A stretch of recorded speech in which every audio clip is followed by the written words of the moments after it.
સુઈ ગામના સનાલી ગામમાં પૂરના પ્રકોપથી લોકો પ્રભાવિત થયા છે। ખેતરોમાં રહેતા ખેડૂતોનું જીવન અસ્તવ્યસ્ત થઈ ગયું છે। અડધી રાત્રિએ આવેલા પૂરે ખેતરોમાં વસતા ખેડૂતોના અનાજ તેમજ ઘરવખરીનો દાટ વાળી દીધો છે। ખેતરોમાં વસતા ખેડૂતો નુકસાનીનો પરવા કર્યા વિના પોતાનો જીવ બચાવવા માટે સુરક્ષિત જગ્યાએ પહોંચી ગયા છે। તો હાલ કેટલાક ખેડૂતો બસ સ્ટેન્ડમાં સહારો લીધો છે, તો કેટલાકે હાઈવે ઉપર તંબુ બાંધ્યા છે।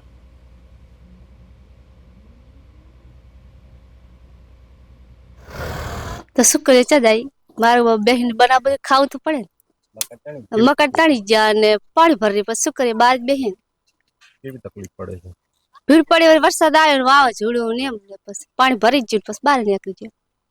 કેટલા પશુઓ મરી ગયા? 4 બે વરી જીવતા રહ્યા બે। કેટલા દિવસથી બહાર બેઠા? આ તો કેટલા 5 દાડો હશે। કોઈ સરકારી સહાય મળી છે?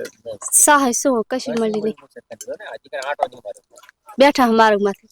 બે મકાન હતા સાહેબ, બે મકાન પડી ગયા, બધું પાણીનું પૂર આવ્યું, બધું કાંઈ કીધું શેત જમીનમાં કઈ વાવેતર રાખ્યો નહીં, મોર કઈ કે 4 પશુ જતા રહ્યા, 100 હતા, અમે 2 બચ્યા અને 4-5 છોકરા હતા, લઈને નેટ બારે નીકળી રોડ સાઈડ પડ્યા ગયા હાલની અંદર। અનાજ ખાવાનું હતું એ પણ તણાઈ ગયું। શું તકલીફ પડી રહી છે અત્યારે? તકલીફ એ હતી હાલની અંદર આ પાણીનું જ પૂર। કોઈ સરકારી સહાય કોઈ પણ નહીં, કોઈ અધિકારી આંટો મારીને હજુ પૂછ્યું નહીં તલા ભાઈ ચમ થાય એમ।